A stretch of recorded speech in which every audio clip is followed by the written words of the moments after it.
Hello friend, good evening. मैं contact पर जो वीडियो बना रहा हूँ, ये प्रतिफल से दूसरा वीडियो हमारा आपके सामने प्रेजेंट करने वाला हूँ।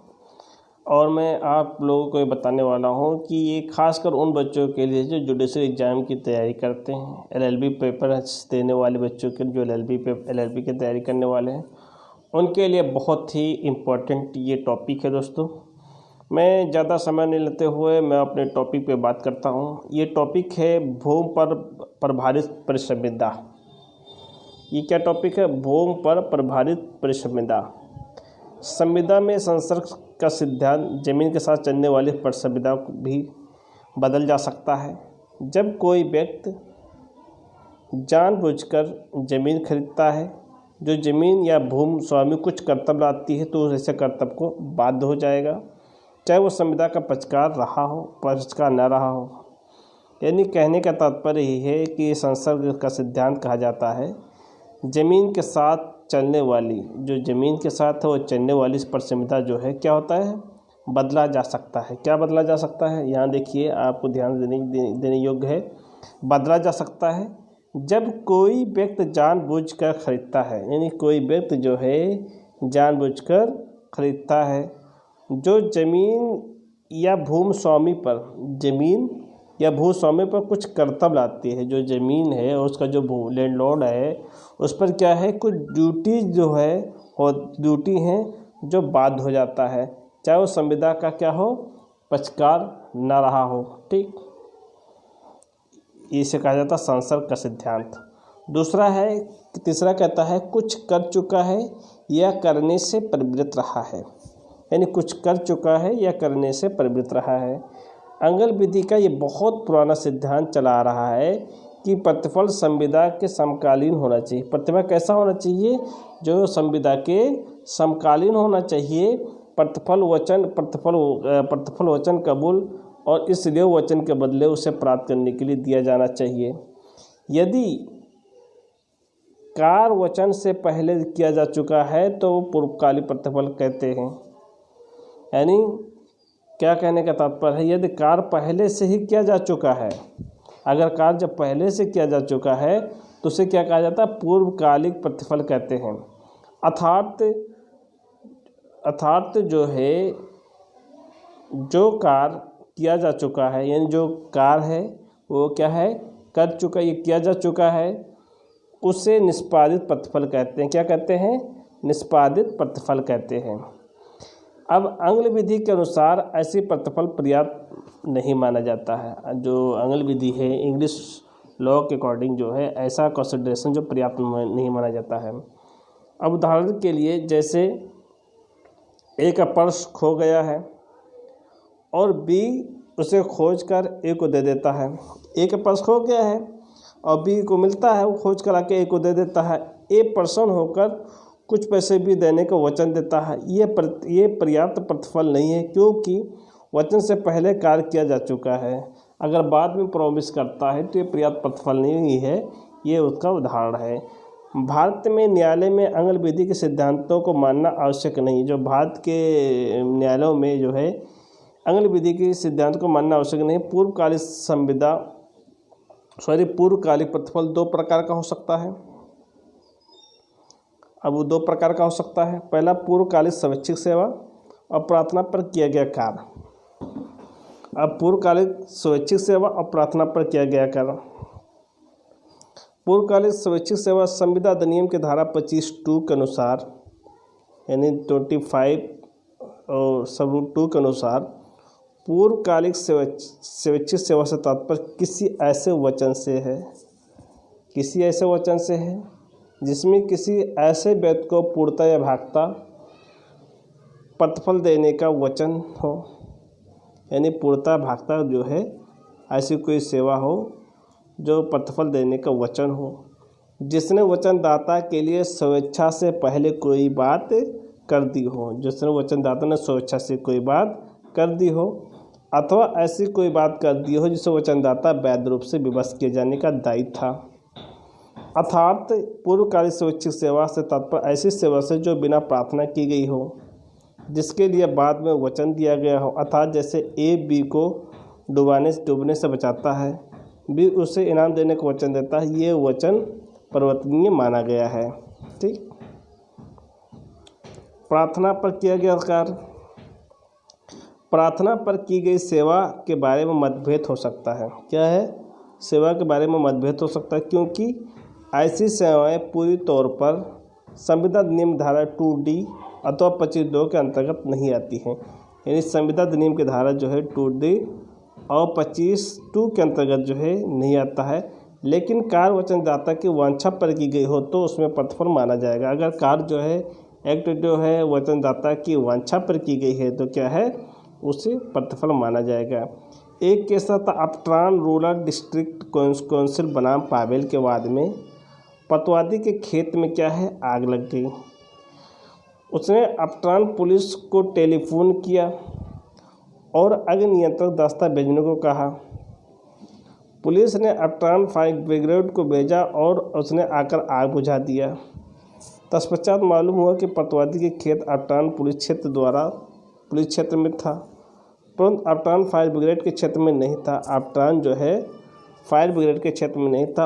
उक्त फायर ब्रिगेड को निःशुल्क सेवाएं प्राप्त करने का अधिकार नहीं था। उसे जो है फायर ब्रिगेड से निःशुल्क सेवा प्राप्त करने का अधिकार नहीं था। परिणाम स्वरूप अपट्रान फायर ब्रिगेड ने उक्त सेवा के लिए पारिश्रमिक की मांग की। कौन मांगते? जो उसके जो है परिणाम स्वरूप जो अपट्रान ने फायर ब्रिगेड ने उक्त सेवा की लिए जो है पारिश्रमिक मांग की। न्यायालय के अनुसार पतवादी को अपट्रान फायर ब्रिगेड के मध्य संविदा सृजित हो गई थी और इस कारण पतवादी उस सेवा के लिए पारिश्रमिक देने के लिए बाध्य था। एक होता है भावी प्रतिफल। 4 नंबर से कहता है भावी प्रतिफल। अब भावी प्रतिफल क्या है? प्रतिफल ऐसा भी हो सकता है जिसमें भविष्य का कोई कार्य करने का वचन दिया गया हो, जिसमें जो है भविष्य में कोई कार्य करने का वचन दिया जाता है। जैसे ऐसी दशा में केवल वचनों का विनिमय होता है। एक वचन दूसरे वचन के लिए क्या है, प्रतिफल है। अब एक वचन दूसरे वचन के लिए क्या है, प्रतिफल है। निश्चित मूल्यों पर एक कुछ माल खरीदने बी माल बेचने का वचन देता है। एक निश्चित प्राइस पर जो है एक कुछ माल खरीदना और बी को माल बेचने का वचन देता है। ए खरीदने का वचन दिया गया, बी बेचने का वचन दिया गया। जब तक माल ना दे दिया जाए तब तक भावी प्रतिफल है। जब तक माल न दे दी जाए तब तक क्या है, भावी प्रतिफल है। 5वां देखते हैं। ऐसा कार्य प्रवृत्ति या वचन प्रतिफल कहलाता है। ऐसा कार्य प्रवृत्ति या वचन प्रतिफल कहलाता है। अब देखते हैं पहला क्या, वाल लाने से प्रवृत्त रहना। वाल लाने से प्रवृत्त रहना सदियों ही पर्याप्त प्रतिफल माना गया है। वाल लाने से प्रवृत्त रहने का तात्पर्य यह है कि वादी को प्रतिवादी अन्य किसी व्यक्ति के विरुद्ध वाद दायर करने का अधिकार है, परंतु प्रतिवादी वचन के आधार पर ऐसा नहीं कर सकता है। एक के साथ देवा राधा रानी बनाम रामदास के वाद में पत्नी जो अपने पति के भरण पोषण प्राप्त करने के लिए वाद की तैयारी कर चुकी थी। क्या है, एक वाद में जो है पत्नी ने अपनी पति से भरण पोषण प्राप्त करने के लिए वाद तैयार कर चुकी थी। उसने पति से वचन दिया, वचन पाकर के उसने महीने भर भरण पोषण के लिए धन रात देता रहेगा। पत्नी ने मुकदमा नहीं किया, जो पत्नी है उसने मुकदमा नहीं किया। ये वचन उचित प्रतिफल के लिए है, क्योंकि पत्नी द्वारा मुकदमा न चलाना पति के लिए वचन दिए गए प्रतिफल हो जाता है। अब 7वां क्या बताए, अभी क्या विधिक कर्तव्य पालन करना वास्तव में प्रतिफल माना गया है। किसी कार्य को जो है कार्य करना जिसको करने के लिए व्यक्ति पहले से विधि द्वारा बाध्य है, किसी से वचन के लिए प्रतिफल नहीं हो सकता है। एक केस आया था आर बनाम ससन्ना चट्टी बनाम रामास्वामी चट्टी 1868 के मामले वादी में एक न्यायालय में गवाही देने के लिए समन मिला था। क्या था, गवाही देने में समन मिला था। पतवादी जो उसका पक्षकार था, क्या था, पतवादी जो उसका वाद का पक्षकार में था, उसने वादी को एक वचन पत्र दिया। क्या दिया उसने, वादी को एक वचन पत्र दिया। यदि गवाही देने में उपस्थित हुआ तो इतने पैसे दिया जाएगा। अगर वो गवाही देने में क्या प्रेजेंट होता है तो इतने पैसा दिया जाएगा। ये वचन प्रतिफल रहित था। क्या था, ये वचन प्रतिफल रहित था और वो शून्य ठहराया गया। न्यायालय का कहना है कि वादी संबंध के कारण गवाही देने के लिए पहले से ही क्या था, बात है, इसलिए उसकी गवाही के लिए आना वचन पत्र के प्रतिफल नहीं हो सकता है। परंतु ये उल्लेखनीय है कि कोई विधि द्वारा बाध्यता से अधिक कार्य करता है, यानी क्या है, विधि की बाध्यता से अधिक कार्य करता अर्थात विधि कर्तव्य से अधिक कार्य करता है तो अधिक कार्य करने का प्रतिफल हो सकता है। अब समझौता, लंबित वाद में समझौता के लिए पर्याप्त प्रतिफल हो सकता है। क्या है, लंबित वाद में समझौता के लिए पर्याप्त प्रतिफल हो सकता है, परंतु यह आवश्यक है कि वाद सद्भावपूर्वक हो। जो वाद है वो कैसा हो, सद्भावपूर्वक हो। अब क्या संविदात्मक कर्तव्य का पालन वास्तव में प्रतिफल माना जाता है, इसकी विवेचना निम्न शीर्षकों के अंतर्गत की जा सकती है। वचनदाता के साथ विद्यमान वचन, वचनदाता के साथ की गई संविदा के अंतर्गत विधिक दायित्व क्या है, उत्पन्न होता है। विधिक दायित्व क्या है, उत्पन्न, तो उसका पालन उसी वचनदाता के साथ ही की गई संविदा का प्रतिफल नहीं बन सकता है। एक के साथ था राम चिंतामणि बनाम कालूराज 1877 के वाद में पतवादी ने वादी को अपना वकील बनाया। क्या है, इस केस में राम चिंतामणि बनाम कालूराज 1877 के वाद में पतवादी ने वादी को अपना वकील बनाया। वादी ने वकालतनामा स्वीकार किया। उसने पतवादी की ओर से एक तिथि में बहस किया। क्या उसने पतवादी की ओर से एक तिथि पर बहस किया, परंतु न्यायालय की सुनवाई के लिए आगे अंत तिथि निश्चित कर दिया। परंतु न्यायालय ने सुनवाई के आगे अंत तिथि के लिए क्या निश्चित कर दिया। पतवादी ने वादी को वचन दिया कि निर्णय उसके पक्ष में होता तो उसके शुल्क अतिरिक्त एक निश्चित रकम देगा। क्या पतवादी ने वादी को वचन दिया यदि निर्णय उसके पक्ष में होता है तो उसके शुल्क अतिरिक्त निश्चित रकम इनाम के रूप में देगा। ठीक, और निर्णय पतवादी के पक्ष में हुआ। क्या हुआ, निर्णय जो है पतवादी के पक्ष में हुआ, परंतु इनाम की रकम नहीं दिया। क्या दिया, इनाम की रकम नहीं दिया। वादी ने उस इनाम की राशि वसूलने के लिए वाद चलाया गया। न्यायालय ने जजमेंट दिया। वकालतनामा स्वीकार करने पर वादी तथा प्रतिवादी के बीच संविदा का निर्माण हो गया और संविदा के अंतर्गत वादी का ये कर्तव्य था कि प्रतिवादी की अच्छी से अच्छी सेवाएं प्रदान करें। प्रतिवादी का जो ये कर्तव्य था कि अच्छी से अच्छी सेवाएं प्रदान करें और जितना उसकी सहायता करें। अतः प्रतिवादी ने जो इनाम देने को वचन दिया था कोई प्रतिफल वादी को नहीं दिया गया। जो प्रशासन वचन जो है परिवर्तनीय नहीं था, जो ऐसा वचन दिया गया ये जो है एडवोकेट और क्लाइंट में जो कॉन्ट्रैक्ट हो गया। अब एडवोकेट का जो रिस्पॉन्सिबिलिटी होता है कि वो अपने केस में अच्छे से अच्छे तरीके से लड़े, तो इस तरीके से अगर उसने जो क्लाइंट ने दिया था वचन, ऐसे वचन तो विद्यमान नहीं है, इसलिए ये वचन जो है परिवर्तनीय नहीं करवाया जा सकता है। इसका कहने का तात्पर्य ये है इस रामचंद्रमणि का। अब भी के साथ किसी तृतीय पक्षकार के प्रति विद्यमान संविदात्मक दायित्व का कर्तव्य, यदि एक व्यक्ति दूसरे व्यक्ति से कोई कार्य करने की संविदा करता है, क्या कहता है, यदि एक व्यक्ति दूसरे व्यक्ति से कार्य करने की संविदा करता है, वहीं दूसरा व्यक्ति उस कार्य करने में कुछ अतिरिक्त धन देने का वचन देता है, क्या वहीं उस कार्य करने में कुछ अतिरिक्त वचन देता है, तो वो वचन प्रतिफल रहित होने के कारण शून्य होगा। क्या है, वो प्रतिफल जो है वचन रहित के कारण जो है शून्य होगा। यदि उक्त दूसरा व्यक्ति नहीं बल्कि अन्य तीसरा व्यक्ति उस कार्य करने पर कुछ धन देने को वचन देता तो वचन प्रतिफल द्वारा समर्थित होने के कारण क्या था, परिवर्तनीय था। ठीक, निम्न दिशा में बिना प्रतिफल का करार विद्यमान होगा। अब इसमें क्या है कि इसमें जो है बिना प्रतिफल का कोई एग्रीमेंट किया जाता है, वो एग्रीमेंट क्या है, वैलिड होगा। देखते हैं किन किन। अब देखिए, पहला है प्राकृतिक प्रेम और स्नेह 25(1) में यदि कोई करार लिखित क्या करता है, लिखित करता है और दस्तावेजों के पंजीकरण के लिए वह दस्तावेज को पंजीकृत तस्मेत प्रवृत्त विधि के अंतर्गत पंजीकृत एक दूसरे के साथ क्या है, एक दूसरे के साथ निकट संबंध रखने वाले पक्षकार, एक दूसरे के साथ जो है निकट संबंध रखने वाले पक्षकार के मध्य जो है प्राकृतिक प्रेम और स्नेह के कारण किया गया हो तो बिना प्रतिफल के विद्यमान होगा।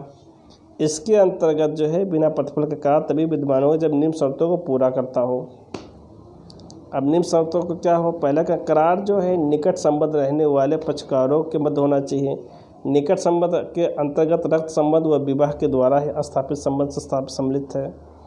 दूसरा है प्राकृतिक प्रेम और स्नेह होना चाहिए। करार पक्षकारों के निकट रिश्तेदारी होने के साथ साथ उनके मध्य प्राकृतिक प्रेम और स्नेह भी होना चाहिए। उनके द्वारा क्या है, करार जो है लिखित और पंजीकृत होना चाहिए, ये बताया गया है।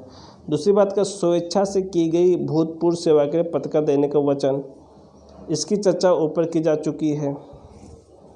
अब एक कहती है कि काल तुरोहित ऋण के लिए की गई प्रतिज्ञा 25(3) बिना प्रतिफल का किया गया करार परिवर्तनीय होगा, यानी बिना प्रतिफल का किया गया करार परिवर्तनीय यदि वो जो है ऐसा वचन देता है जो लिखित और भारित किए जाने वाले व्यक्ति द्वारा इस निमित्त उसे द्वारा प्राधिकृत उसके अभिकर्ता द्वारा हस्ताक्षरित करे या ऋण अंशतः या पूर्णतः भुगतान के लिए की गई हो, जिस ऋण का भुगतान ऋणदाता या मर्यादा विधि के अभाव में कर लेता है, तो इस प्रकार ऋण ऐसा होना चाहिए जो केवल इस कारण वसूल नहीं किया जाता क्योंकि ऐसा काल तुरोहित हो गया है। ठीक, अब कहता है प्रतिफल जो में के प्रतिफल के संबंध में भारतीय विधि और अंग्रेजी विधि में अंतर है। अंतर की बात कहेगा, ये देखते ध्यान से। अंग्रेजी विधि में समान संविदा मुद्रांकित संविदा में विभेद किया गया है। किसमें? समान संविदा में और मुद्रांकित संविदा में विभेद किया गया है। मुद्रांकित संविदा प्रतिफल के लिए भी बिना बाध्यकारी हो जाती है, जबकि समान संविदा में बिना प्रतिफल के बाध्यकारी नहीं हो सकता है। समान संविदा बिना बिना प्रतिफल के लिए बाध्यकारी नहीं होता है। भारत विधि में दोनों प्रकार के संविदाओं के लिए प्रतिफल आवश्यक होता है। भारत विधि में दोनों प्रकार के संविदाओं के लिए प्रतिफल क्या है? आवश्यक होता है। ठीक है। अंग्रेजी विधि में संविदा विधिक रूप से बाध्यकारी होने के प्रतिफल का पर्याप्त होना आवश्यक नहीं है, यानी अंग्रेजी विधि में संविदा विधिक रूप से बाध्यकारी होने के लिए प्रतिफल का पर्याप्त होना आवश्यक नहीं है, परंतु उसका कुछ ना कुछ मूल्य अवश्य होना चाहिए। होना चाहिए। भारतीय विधि में 25(1) के अनुसार यदि संविदा लिखित या पंजीकृत और निकट संबंध रखने वाले पक्षकार के मध्य प्राकृतिक प्रेम स्नेह के कारण किया गया है तो बिना प्रतिफल के भी विद्यमान होगा। ठीक। तीसरा कंडीशन क्या कहता है? भारतीय विधि में प्रतिफल वचन ग्रहता द्वारा या किसी अन्य व्यक्ति द्वारा भी दिया जा सकता है, यानी भारतीय विधि में प्रतिफल वचन ग्रहता द्वारा या किसी अन्य व्यक्ति द्वारा भी किया जा सकता, जबकि अंग्रेजी विधि में प्रतिफल केवल वचन ग्रहता ही द्वारा ही होना चाहिए। अब चौथी बात, भारतीय विधि में प्रतिफल भूतकालीन वर्तमान भावी हो सकता है। भारतीय विधि में प्रतिफल जो है भूतकाल वर्तमान भावी हो सकता है, जबकि अंग्रेजी विधि में सामान्यतः नियम यह है कि भूतकालीन प्रतिफल विद्यमान प्रतिफल नहीं हो सकता है। ये प्रतिफल से संबंधित मैंने आपको बताया है। दोस्तों, मैं चाहता हूँ कि अभी तक हमारे चैनल सब्सक्राइब नहीं किए तो हमारे चैनल को सब्सक्राइब कर लें, और उसके बाद में हमारे चैनल को हो सके तो शेयर करें। दोस्तों, थैंक यू, धन्यवाद, जय हिंद।